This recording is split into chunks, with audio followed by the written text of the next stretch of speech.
Well, the Kirk Cousins era is now over.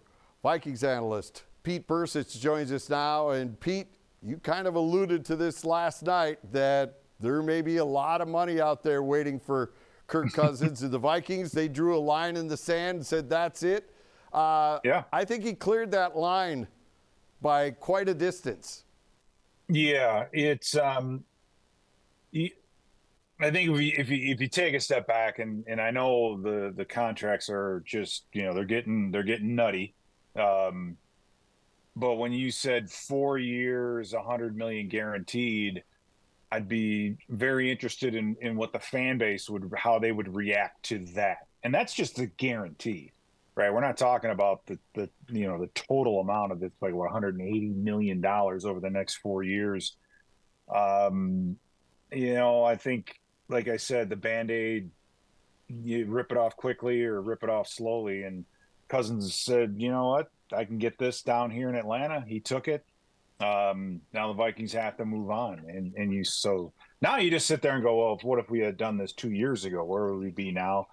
It's kind of what it was along the way. And JJ wouldn't be who he is, I don't think, without Cousins. So, it was a good run, but I don't think anybody is, blaming the Vikings or blaming Cousins. It's kind of like, okay, this is business. This is how it goes. Now we're looking at a roster where we need 2 quarterbacks. We don't need 1. We need 2. We need a starter and we need a backup. So the next couple of weeks and next few days will be very interesting to see, what the Vikings do.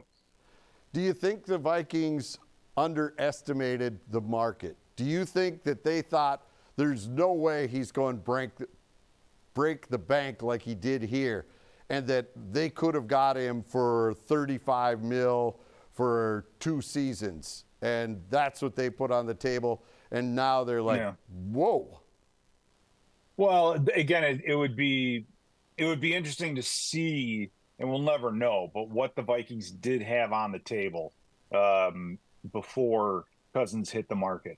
And no matter what they put on the table, if Cousins' agent is prudent, he would say, yeah, okay, well, we're still going to test the waters to see what's out there. There was some benefit to the Vikings signing him early. They could spread out, they're going to take another $20-some million cap hit this year. Because Cousins is, left, they didn't have the opportunity to, spread it out over, an extended contract. So it's hard to say. It's hard to say unless you knew exactly what the Vikings were offering them. And I guarantee you, when they saw that number, and they're like, if they did give the Vikings a chance and say, hey, Atlanta, this is what Atlanta's willing to give me. I don't think that they were one bit hesitant to say it's time for you to move on. No doubt about it. It is a remarkable package for Kirk Cousins. So what has to happen now? Is it now guaranteed that the Vikings have to trade up to get themselves one of those top-tier quarterbacks? And if so, it's going to be expensive because everybody knows you have nothing. Correct, and then that's the one thing you don't want to be in is in a desperate situation. It's just this year with free agency and with the draft is just so interesting. I mean, right now the Bears are panicking because they thought Atlanta would be the one team that would want to trade for Justin Fields. Well, if they're dead set on Caleb Williams, they've got Fields sitting there. They got to do something with him. So what's going to happen with that market now? Is he a possibility? Well, yeah, he's a possibility. He's a quarterback with experience, right? He's out there. He might be, he's on the market. So there's that opportunity as well. Back against the wall again. We've lost quarterbacks like Teddy Bridgewater in the past, where we've had to really give up a lot to bring in somebody who maybe was competing somewhere for a starting spot. Now you get to the draft. You look at Caleb Williams and Drake May. Those guys, I think, are going to go 1 and 2. It's going to be very difficult to get up there to get those guys. Depending on how you evaluate them, if you really do think that one of these 2 guys is going to be You know, just the next Josh Allen or Patrick Mahomes. All right, well, then you got to put together what you think you're going to need to do to get up there. The question's going to be the Jaden Daniels part of it. Where will he fit? Michael Penix with a lot of people see him dropping out of the top of that, maybe going in the second. JJ McCarthy, I think, is also a guy, but will he get past the teams in front of him? Will he get past the Giants? Is he going to get past a couple teams? How far up do you have to go to grab him? And then don't forget there's Bo Nix as well. I mean, Bo Nix is the kid from Oregon. From what I understand, he's a good system guy. His footwork is very good. His timing is very good. So will he fit what Kevin O'Connell wants to do? And again, that's why we have Kevin O'Connell as a head coach. He knows exactly what he wants from this position, played the position, coached position. Now he's a head coach. He should be able to evaluate the college talent, find out which one of these guys fits best for our system, rank them that way. What are you going to give up to, what would you give up to move up to get them? And then, you play and you go forward. And by the way, you still need a backup, right? You still need somebody to back this guy, whoever it is, if you draft someone, to back them up. So don't be surprised if they go out and pull in a veteran and, everybody's going to be like, oh my God, we're not going in the season with this guy. Well, yeah, you need two quarterbacks. So here we go. All right. One name that's been thrown about, Sam Darnold. Would he be that patchwork, that bridge quarterback in your mind? Yeah, someone like a Sam Darnold, absolutely. If the Vikings go out and bring in a guy like Sam Darnold, and I need to watch some film and see where he fits, what his ceiling might be. But a guy like Darnold, yeah, if the Vikings bring someone like him in, I would expect them. Yeah, now he's not the future, right? He's not going to be the future, but he's probably going to be that guy and say, hey, he's a stopgap measure. We'd prefer to him to be a backup with us. Ideally, we can bring in a rookie. That way, if the rookie doesn't work out or he stubs his toe or just doesn't, because that's what you see. If you're picked number one or number two, you're taking snaps day one at center, right? If you're a rookie quarterback, if you're picked a number, but if you're a little bit later, maybe you say, hey, Darnold's your team. The young guy's we're gonna press him and try to get him ready as quickly as possible. But at least you have some flexibility there.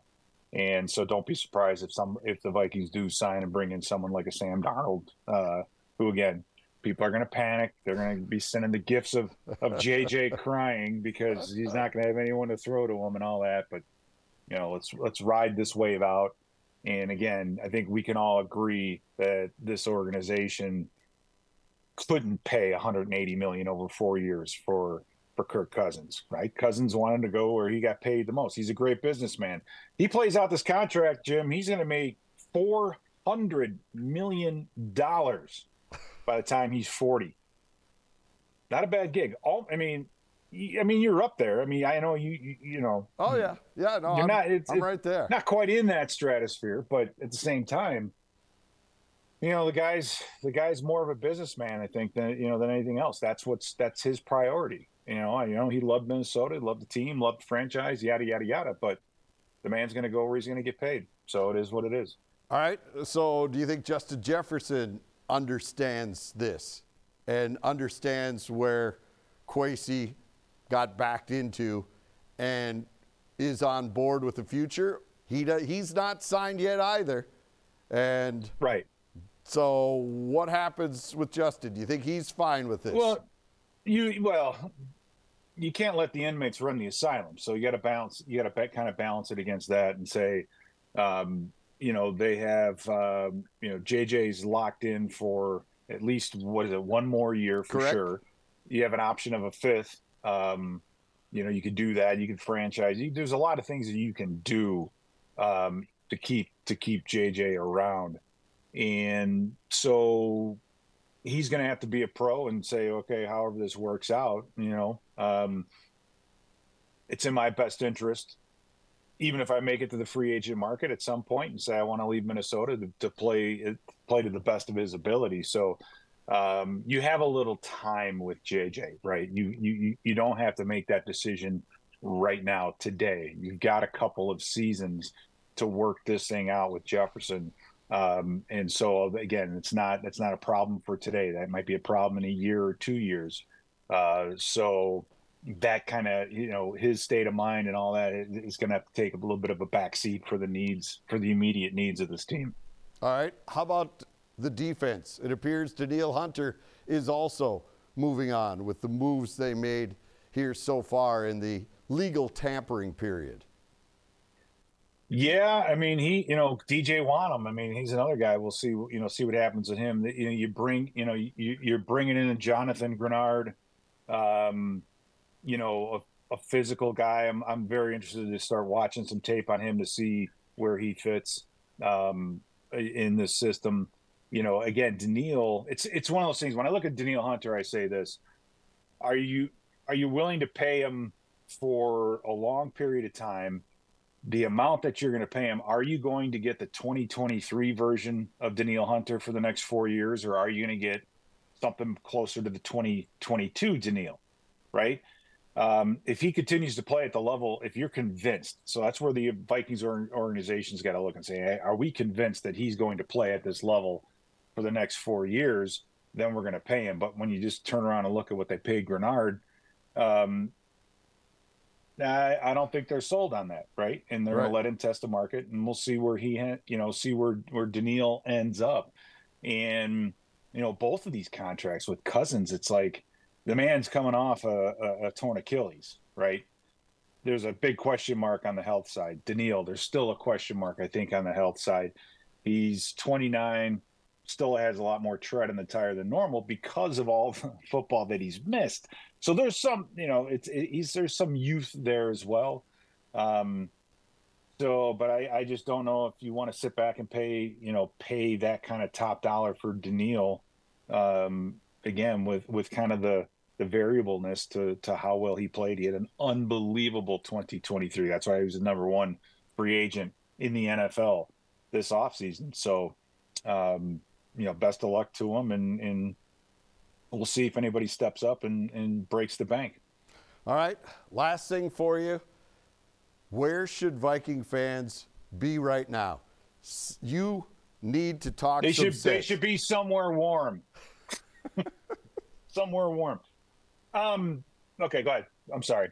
No, I like fired that. Up. That's great. We should do this. Let's take this interview and let's both go to South Beach, and we could talk Vikings football there.